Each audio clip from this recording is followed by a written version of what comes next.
Est-ce que vous savez que 50% des propriétaires du chien ont du mal à trouver du temps à accorder à leur chien? Dans cette vidéo, on va donc parler de comment passer du temps de qualité avec son chien et surtout comment le dépenser même quand vous êtes occupé. Donc on va voir les 3 activités qui vont vous permettre d'avoir du temps avec votre chien et vous aider à l'occuper en ajoutant tout simplement quelques petites habitudes à votre routine quotidienne. Et ça va aider votre chien à se dépenser et aussi à réduire son stress. Donc surtout, gardez bien en tête que même si accorder beaucoup de temps à son chien c'est important, qu'il faut lui faire des grandes balades, l'occuper, etc. Même si parfois vous avez moins de temps à lui accorder, il faut se souvenir qu'en faisant bien les choses, même quelques petits moments, ça peut faire vraiment beaucoup de différence pour lui.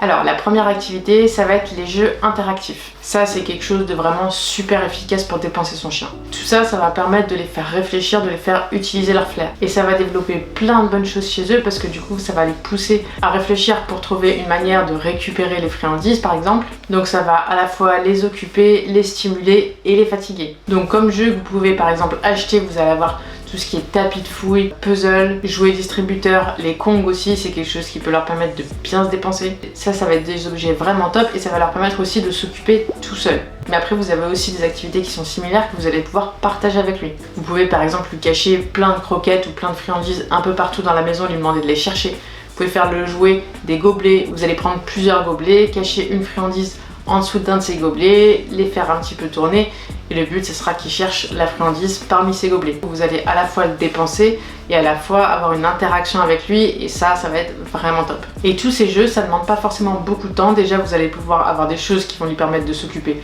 tout seul et même si vous voulez les faire avec lui, ça peut prendre simplement quelques minutes, mais c'est quelque chose qui va encore une fois beaucoup le dépenser mentalement, réduire le stress, réduire par exemple aussi les destructions, ça va le permettre de se fatiguer, donc c'est vraiment une très bonne chose. La deuxième activité, ça va être d'apprendre un nouveau tour au chien ou même tout simplement de réviser ce qu'il connaît déjà. Ça va lui permettre de solliciter sa concentration, sa mémoire, ses autocontrôles, donc c'est quelque chose de vraiment super bénéfique et encore une fois, ça va lui permettre de bien se dépenser. Le but, ça va être de faire des séances assez courtes mais vraiment très motivantes avec évidemment des récompenses. Donc faites même juste des séances de quelques minutes, de 4-5 minutes, voire même si vous avez le temps plusieurs fois par jour, mais juste ces quelques petites minutes où il va travailler avec vous, déjà ça va encore une fois permettre qu'il soit content parce qu'il va faire quelque chose avec vous, ça va renforcer votre lien, mais en plus ça va lui permettre d'apprendre, ça va lui permettre de se dépenser, de se concentrer et ça, la dépense mentale, c'est vraiment quelque chose qui va beaucoup les aider. Vous pouvez faire le assis, le coucher, donne la patte, lui apprendre à aller au panier,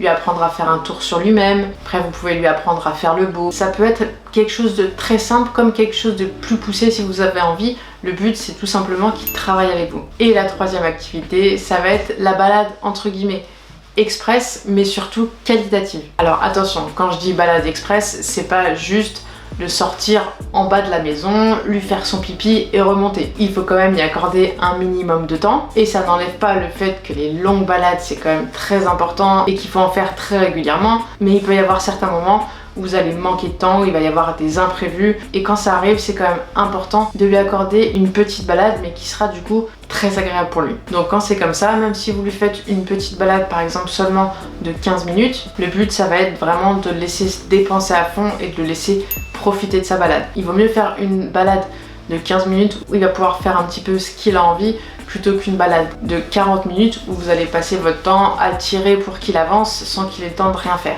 Donc le but de ces balades, ça va être déjà essentiellement de le laisser renifler. Ça c'est vraiment quelque chose qui est essentiel pour eux. Ensuite, ce qui va être important dans ce type de balade, ça va être de varier le parcours que vous lui faites faire. Si vous lui faites une balade courte mais dans un endroit qu'il connaît pas du tout ou en tout cas très peu, ça va un petit peu compenser parce que ça va être quelque chose de nouveau pour lui, il va découvrir de nouveaux endroits, il va découvrir surtout de nouvelles odeurs et ça c'est vraiment super important et encore une fois il va beaucoup se dépenser dans un nouvel endroit. Et le petit plus pour que des balades courtes soient vraiment qualitatives, ça va être d'y ajouter si possible quelques petits exercices. Même sur une balade courte, ça vous empêche pas de travailler un petit peu avec lui, essayer de travailler un petit peu le rappel, le focus sur vous, etc. Même des petites choses, ça va être important parce que ça va lui permettre aussi de se concentrer un petit peu sur vous et d'apprendre toujours de nouvelles choses. Surtout, n'hésitez pas à me dire en commentaire ce que vous faites avec votre chien quand vous manquez un petit peu de temps sur vos journées, comment vous le dépensez. Et surtout, n'oubliez pas de liker la vidéo, la partager. Ça vous prendra quelques petites secondes, mais pour moi, ça fera vraiment une grande différence. Et si cette vidéo vous a plu, n'hésitez pas à aller voir la vidéo que j'ai faite sur les activités qu'on peut faire avec son chien à la maison pour les moments justement où vous pouvez pas trop sortir, où c'est un petit peu compliqué. J'y donne plein de détails, plein d'astuces pour pouvoir dépenser son chien quand on est à la maison.